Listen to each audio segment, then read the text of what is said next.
Think about the last time you felt truly free. Not powerful, not successful, not productive, free. Now ask yourself something uncomfortable.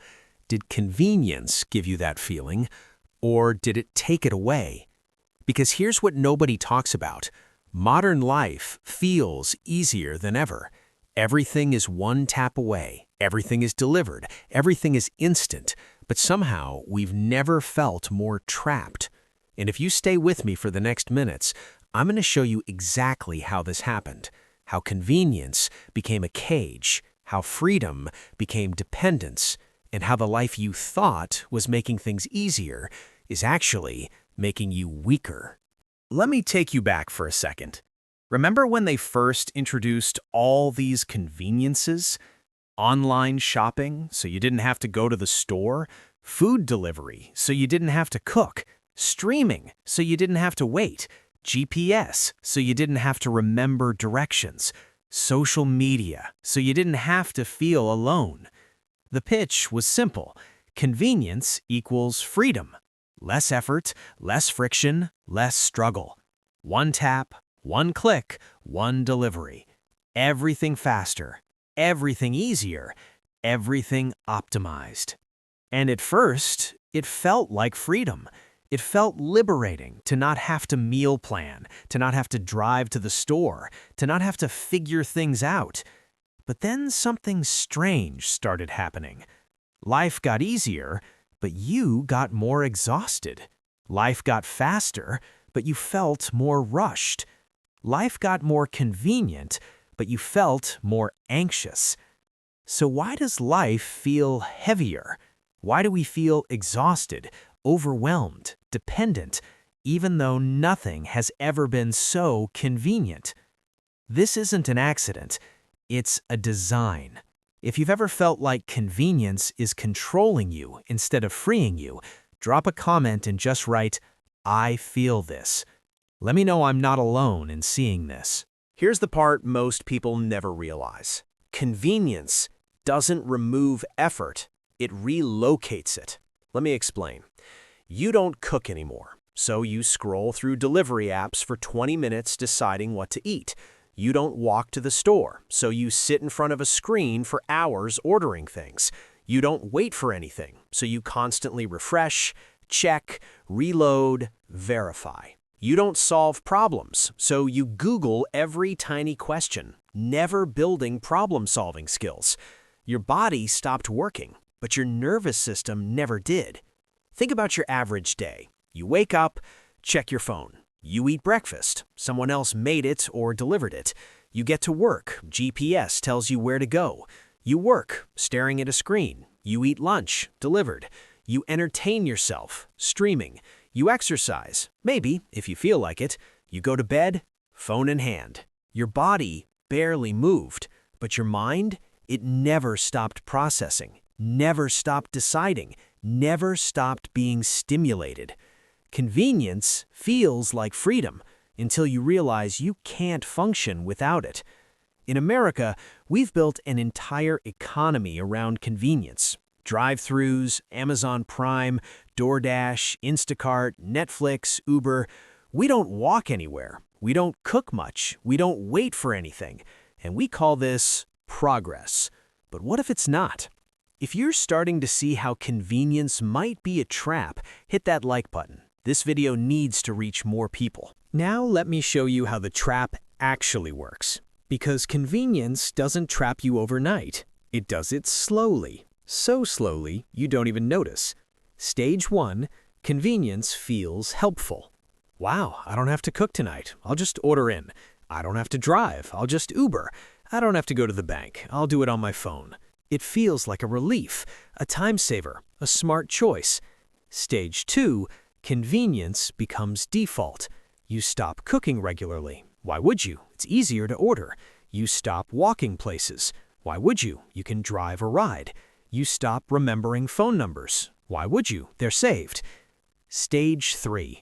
Convenience becomes necessity. Now you can't cook a decent meal without looking up a recipe. You can't navigate without GPS. You can't entertain yourself without a screen. You can't sit in silence without feeling anxious. You didn't choose to become dependent, you just got comfortable. And comfort, repeated long enough, becomes necessity. Try this experiment. Miss one food delivery. Lose internet for a full day. Have your phone battery die with no charger. Get stuck somewhere without GPS. Suddenly, life doesn't feel free, it feels fragile. Real freedom is optionality, the ability to function with or without convenience. But modern convenience, it removes optionality. Because the more convenient your life becomes, the fewer skills you actually keep. Comment below, what's one thing you used to know how to do that you can't do anymore because of convenience? I'll read through these. I think we all need to see how much we've lost. Let's go back 100 years. Early 1900s America. Life wasn't convenient at all. If you wanted to eat, you had to grow food or buy it from someone local, store it without refrigeration, cook it from scratch, preserve leftovers carefully. If you wanted to go somewhere, you had to walk, ride a horse, or take a train, know the way by memory or map, plan ahead because nothing was instant. If you wanted entertainment, you had to read, play music yourself, or talk to people. Use your imagination. Be comfortable with boredom. If you wanted to communicate, you had to write letters and wait weeks for replies, visit people in person, talk face to face. Nothing was convenient. Food required effort. Movement was unavoidable. Waiting was normal. Boredom was expected. And because of that, people were resilient. They didn't feel free because life was easy. They felt free because they could handle difficulty. Now think about today. How many Americans can cook a full meal from basic ingredients without a recipe, navigate across town without GPS, entertain themselves for an hour without a screen, sit in silence without discomfort, fix something broken instead of replacing it, handle a day without internet? We're not more free, we're more fragile. The greatest generation, the people who lived through the Depression and World War II, were known for their resilience. Not because they were superhuman, but because life required resilience. They didn't have convenience to fall back on, so they developed skills, patience, resourcefulness.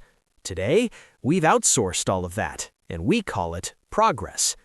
If this is making you think differently about modern life, subscribe to this channel, because I make videos like this every week, challenging the things we take for granted. Hit that bell so you don't miss the next one. So here's the paradox. Today, we have infinite convenience and minimal resilience. We outsourced strength. We don't carry things, we have them delivered. We don't walk, we drive or ride. We don't climb stairs, we take elevators. Result, Americans are weaker, more sedentary, more physically dependent than ever. We outsourced patience.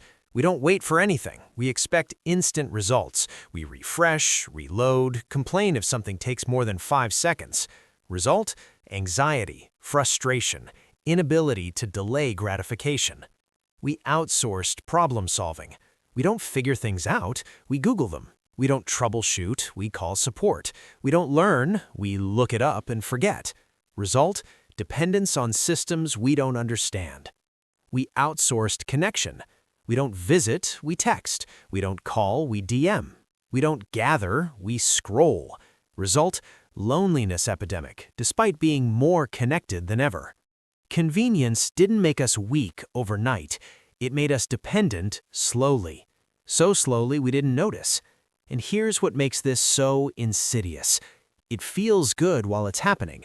Every small convenience feels like a win. I saved time. I saved effort. I made life easier. But you don't see the cumulative effect. You don't see what you're losing while you're gaining convenience. Until one day, you can't do something basic. You can't cook without a recipe app. You can't drive without GPS. You can't be alone without your phone. You can't handle discomfort without distraction. And you realize you're not free, you're dependent. Pause the video for a second and ask yourself, what would I struggle to do if I lost access to my phone for 24 hours? Then leave a comment with your answer. Be honest. Now here's the part that should scare you. Convenience works beautifully until it doesn't. When systems fail, when money tightens, when supply chains break, when power goes out, when internet crashes, when deliveries stop, that's when the illusion collapses. Remember the pandemic? Suddenly, toilet paper wasn't convenient, grocery delivery wasn't available, restaurants were closed, going wherever you wanted wasn't an option. And what happened? Panic, because most people had no backup plan. They didn't know how to cook basic meals, entertain themselves at home, handle boredom, be resourceful, or think about natural disasters. Hurricane, wildfire, flood, power goes out, internet dies, roads close. Who survives best? Not the people who were most optimized, the people who were most adaptable. In rural America, you still find people who can hunt and fish, grow food, fix machinery, build things, live without modern convenience. These aren't preppers or survivalists. They're just people who never fully outsource their skills, and when systems fail, they're fine. Meanwhile, in cities where convenience is maximized, people can barely function without delivery apps, Uber, Wi-Fi, climate control, constant stimulation. Convenience never trained you for resistance. It trained you for comfort, and comfort only works in perfect conditions. If this is hitting you hard, share this video with someone who needs to hear it, because this isn't just about individual choices, it's about cultural fragility. So let me tell you what real freedom actually is, because we've been sold a lie. Freedom is not the absence of effort.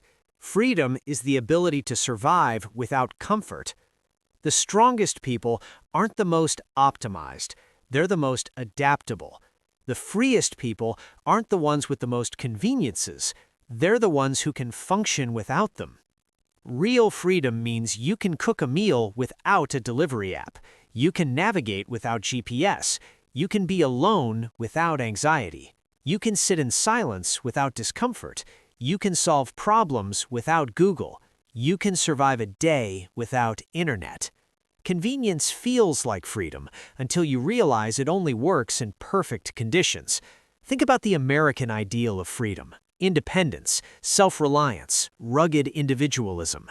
That used to mean something. It meant you could take care of yourself, handle adversity, adapt to difficulty. But somewhere along the way, we traded self-reliance for convenience.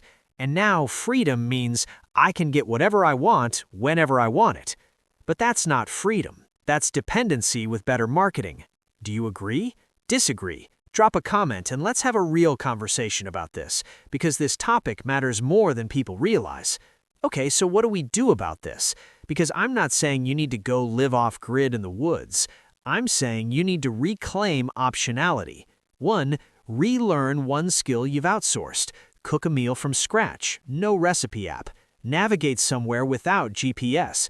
Fix something broken instead of replacing it. Entertain yourself without a screen for an hour. Start small. Build back capability. 2. Practice discomfort regularly. Be bored for 15 minutes. Sit in silence. Go a day without delivery. Walk instead of driving. Discomfort builds resilience. 3. Reduce dependency incrementally. You don't have to eliminate convenience, just make sure you can function without it. Use GPS, but also learn the route. Order food sometimes, but also learn to cook. Use your phone, but also be okay without it. Real freedom looks slower, harder, less optimized, but it's stable. It works when systems fail. It works when money's tight. It works when things break. And that's the difference between comfort and control. This used to be the American way. Self-reliance, resourcefulness, grit. Not because it was romantic, but because it worked. And it still does. So here's what I want you to remember. Modern convenience feels like freedom until it doesn't. And when that moment comes, when systems fail, when convenience breaks, when perfect conditions disappear, the only thing that matters is what you can still do without it. Because this world wasn't built for resilience, it was built for comfort. But you were built for resilience. You were built to adapt, to survive, to handle difficulty. And every time you choose effort over convenience, every time you build a skill instead of outsourcing it, every time you embrace discomfort instead of avoiding it, you reclaim a piece of your freedom. Real freedom isn't convenient, but it's yours, and no system can take it away. If this made you uncomfortable, good. That means you're still paying attention. Here's what I need from you. Leave a comment and write, "I choose resilience." Subscribe if you want more content that challenges modern assumptions. Hit the bell so you don't miss the next video. Share this with someone who's too comfortable, because the more people who wake up to this, the stronger we all become. Thank you for watching. Now go build something, learn something, do something hard. I'll see you in the next one.